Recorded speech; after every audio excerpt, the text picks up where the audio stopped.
বাড়ি বিক্রি করার কথা অপর্ণা জেনে গেল এবং অপর্ণা তার বাবাকে মাকে রেগে গিয়ে বলল, তোমরা এটা কি করছো? তোমাদের আমার বিয়ের জন্য টাকা জোগাড় করতে হবে না। আমার বিয়ের সম্পূর্ণ টাকা আমি নিজে দেব।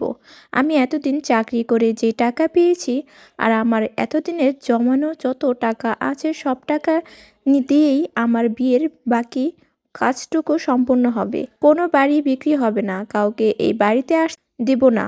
আমাদের বাড়িটা থাকবে। হ্যাঁ বন্ধুরা, দেখা যাবে চিরদিনই তুমি যে আমার সিরিয়ালের আগামী নতুন পর্বে আপডেট। তো এই নিয়ে বিস্তারিত জানতে হলে ভিডিওটিতে লাইক দিয়ে পুরোটা দেখতে থাকুন। শুরুতে থাকছে মেহেদি অনুষ্ঠানে অপর্ণা সবাই আনন্দ উল্লাস করতে থাকে। তখন রাজলক্ষ্মী পুরনো এক জায়গায় মেহমান চলে আসে আর্য অপর্ণার বিয়েতে।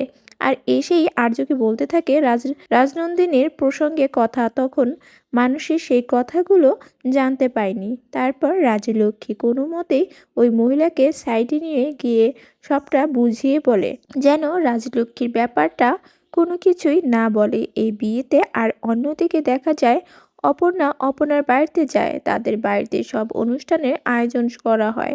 তারপর অপর্ণা যখন খাওয়ানো হয়, অপর্ণা তার মা বাবার দিকে তাকিয়ে বলতে থাকে, তোমাদের কি হয়েছে? তোমাদেরকে এমন লাগছে কেন? সন্দেহের জোরে অপর্ণা আড়ি পেতে তার মা বাবার কথা শুনে ফেলে যে তারা এই বাড়িটা বিক্রি করে দেবে, তাদের মেয়ের বিয়ের জন্য পুরো বিয়ের অর্ধেক খরচ দেবে। এই কথা শোনা মাত্রই অপর্ণা তেড়ে মেরে যায় তার বাবা মার কাছে। তারপর তার বাবা মাকে বলতে থাকে, মা বাবা তোমরা এটা কি করছো? আমার বিয়ের জন্য তোমরা কেন এই বাড়িটা বিক্রি করে দিচ্ছ?